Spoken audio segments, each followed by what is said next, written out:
Después de la visita de Carmen a Vinchen, alguien más llegó, la reina pirata, con un único objetivo, matarlos a ambos para que no causaran problemas.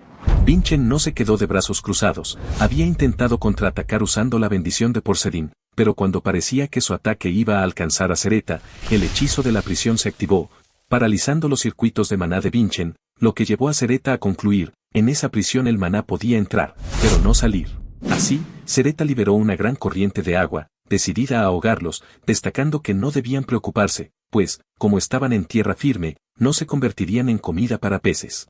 Todo parecía perdido, pero entonces Vargon apareció, liberando a Vinchen, quien, tras tomar un fierro, tomó control de toda el agua, asegurando a Cereta que, aunque muriera ahogada en sus aguas, al menos no se convertiría en comida para peces. En ese momento, Vinchen cargó contra Cereta ejecutando su técnica oleada marina, momento en el que Cereta le pidió, algo nerviosa, que no la subestimara, contraatacando con su propia bendición, aquel que devora las olas. Sorprendiéndose al notar que su bendición no había tenido efecto. Vinchen había atravesado sus olas, golpeándola con una gran corriente de agua que la mandó lejos. La prisión se había destruido. Vinchen podía darse cuenta de que quedaba poco tiempo, así que, con prisa, volteó, dándole las gracias a Vargon por salvarle la vida.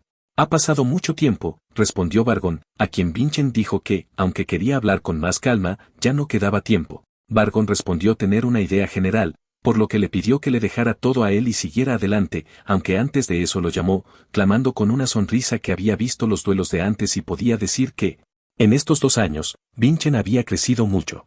Sus palabras tomaron por sorpresa a Vinchen, quien justo después sonrió, mencionando que, cuando volviera, lo saludaría con el saludo militar. Después de que Vinchen se marchara, Vargon se disculpó con él en su mente, pensando que para que ese momento llegara, aún faltaba mucho, pues hasta que todo terminara, hasta que pudieran descubrir quiénes estaban detrás de Pesadilla, no podría volver a la fortaleza carmesí. Tiempo después, Erka recobró el conocimiento, gritando el nombre de Vargon y preguntando qué había pasado con Vinchen y la reina pirata, pero en ese momento se calmó, dándose cuenta de que alguien había encendido una fogata y había sido dejada en el bosque que rodeaba la fortaleza carmesí. Erka pensaba que solo había soñado con Vargon, pero en ese momento algo a su lado llamó su atención, un pergamino y una hoja con un círculo mágico. Al mismo tiempo, Cereta había frenado el camino de Vinchen, quien decía haber anticipado que no moriría por un ataque tan simple, replicando Cereta mientras se relamía que, si su habilidad fuera tan débil como para no resistir un ataque así, nunca se hubiera ganado el apodo de la reina pirata. Como sabes, no tenemos mucho tiempo, dijo Vinchen, exigiéndole que le entregara el antídoto del veneno del faro del pez demoníaco. El hecho de que incluso hubiera descubierto el veneno sorprendió a Cereta, quien, liberando grandes olas, clamó que definitivamente no lo podía dejar ir con vida. El tamaño de las olas sorprendió a Vinchen, quien había entendido que Cereta había escondido su fuerza en la prisión. No pasó mucho para que las olas se tragaran a Vinchen.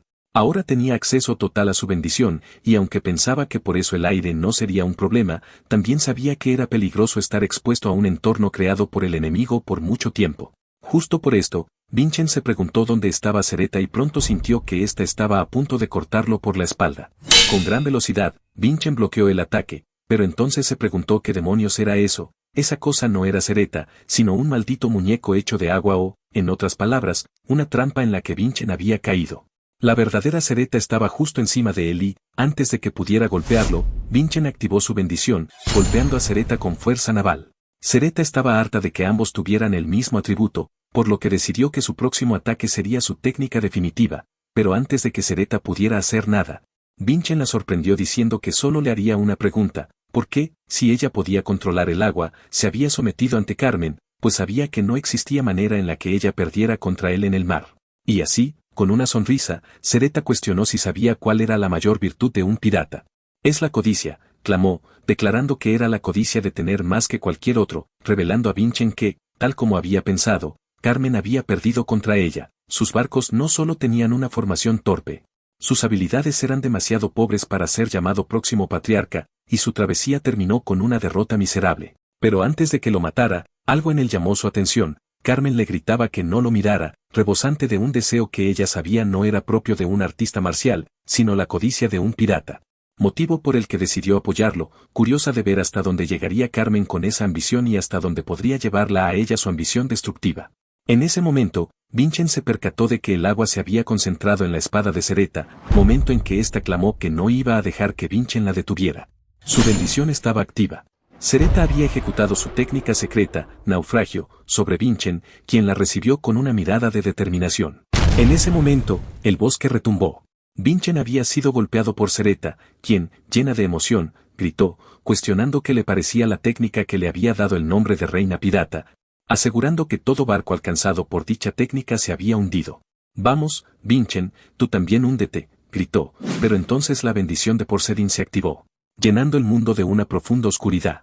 Sereta no entendía qué pasaba, pero entonces Vinchen apareció, pidiéndole que observara bien la espada de Abel Taneilom, la espada de un hombre que había sido llamado el Rey Dragón. Bueno mis guapos, aquí acaba el capítulo de la semana, estamos al día con el manga, si les gustó el video, ya se la saben, dejen su like, comentario y suscripción, hasta la próxima guapos.